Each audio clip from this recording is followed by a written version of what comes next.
According to theory of relativity, mass and energy are equivalent. Suppose that there is an object of certain mass. We rotate that object. As we rotate, it gains rotational kinetic energy. So its total energy increases. When its total energy increases, does the mass of the object increase? That is what we would see in this video. Here when I say mass, I mean what some of you call as rest mass. So the question is, when we rotate an object, does its rest mass increase? According to theory of relativity, E equals mc square plus k, where E is the total energy, m is mass, c is speed of light, and k is kinetic energy.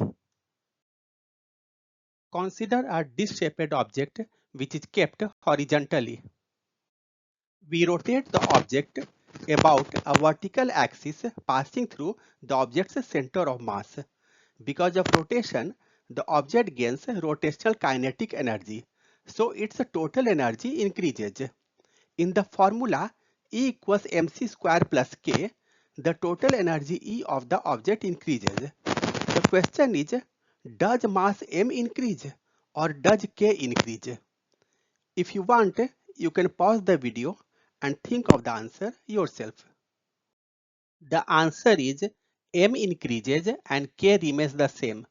So the rotational kinetic energy of an object due to its rotation about an axis passing through its center of mass contributes to the mass m of the object.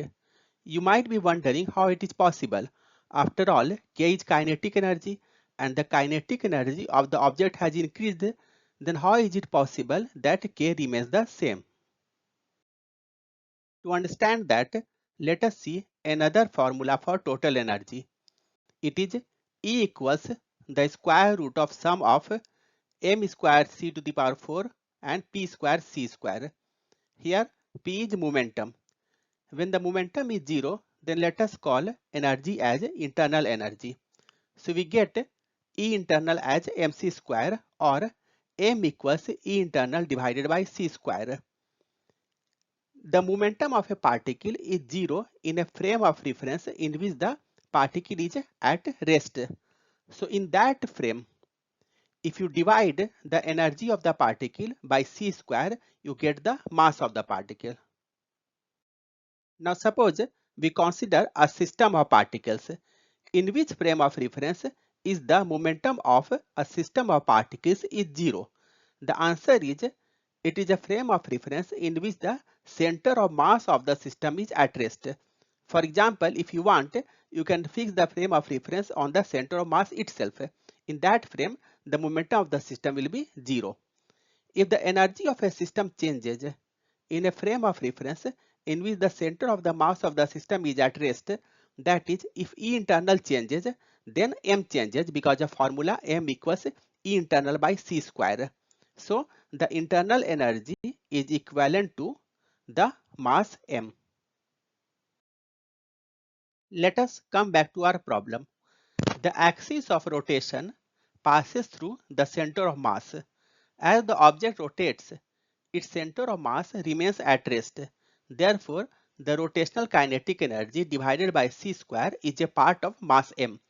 I am saying a part of because some other forms of energy also contribute to mass m, for example, potential energy.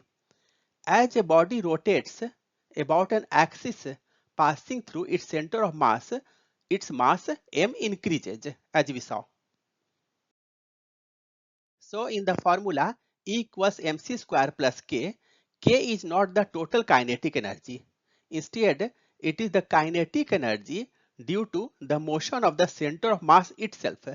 If the center of mass itself is moving, then that translational kinetic energy is equal to k. The remaining energy is equal to mc square. What if the axis of rotation does not pass through the center of mass? The center of mass in this case moves in a circular path. The translational kinetic energy due to the motion of the center of mass is k, and the remaining energy is mc square. In this case also, the mass m increases, but the increment will not be equal to total kinetic energy divided by c square.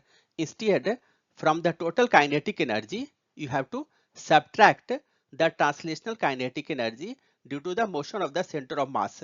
And what remains, that will be equivalent to mass m. So what remains, you divide that by c square, you will get the increment in mass m.